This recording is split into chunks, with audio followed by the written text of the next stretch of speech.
are not only so many ways that a content owner or a business owner or an organization owner is trying to reach an audience, depending on the type of organization they are, but there's so many ways that that audience is searching for information. Right. So just a couple of examples, I suppose. One, of course, is the thing that you think of all the time, which is a local business.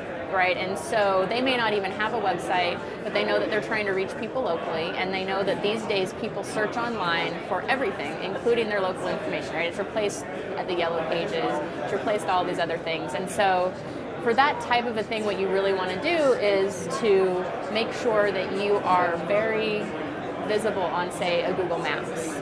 And the easiest way to do that is just to add your business in the local business center, which, unlike the yellow pages, doesn't cost any money, right? Right. And there's a lot of things that you can do to sort of optimize your Maps presence and your local business presence to both be found when someone just does a Google search or when they specifically do a map search. If you run, say, a TV ad or a billboard, it can be next to impossible to know what impact that's really having versus other things.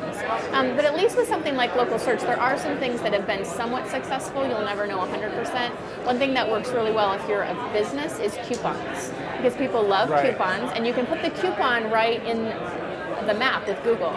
And so certainly if someone comes in with the coupon number, then you know for sure that they came from Google. That also gives you extra visibility. One small sort of piece of the larger whole is local bloggers, right? And so if you look at what they do, because they've been pretty successful, and I think that this can be a model that other people can do.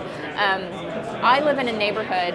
It's not even the city, but it's just my neighborhood. And there's a blogger, and they're like a very popular blog, but it's all about my little neighborhood. Well, because they report on everything specific to that neighborhood, they have all of the information. So certainly not only have they become like the authoritative resource, but if you do a search, say, for like what are the best schools or things like that, things that like a lot of sites may want to be found for, they always rank really highly for all that stuff. If you can figure out what your target audience is really looking for in a hyper-local way, if they want to know where the coffee shops are or what all of these things like that. And so if you can become, as the agent, this authoritative source of information, that's really now what's going to get you that audience.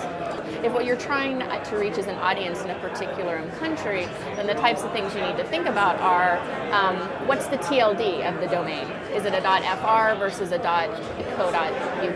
Right. What's the location of the server, which you may not know, which may mean that it's hosted somewhere that you don't even realize, and it's being seen as relevant for the entirely wrong country, right? Where are the links? So links have always been very important for search engine rankings. So if you want to be found in Australia, but all of your links are from the UK, then the search engines are going to say, well, it looks like the UK really likes you, but Australia really doesn't, so you're not going to rank well in Australia. Right.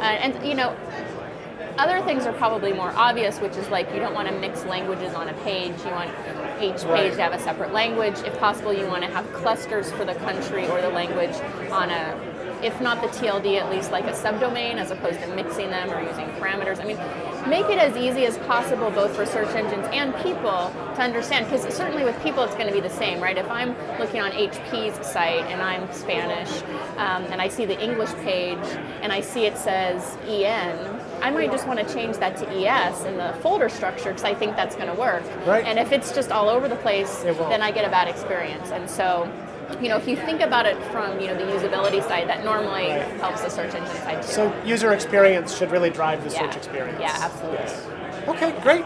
Wonderful. Thank you very much.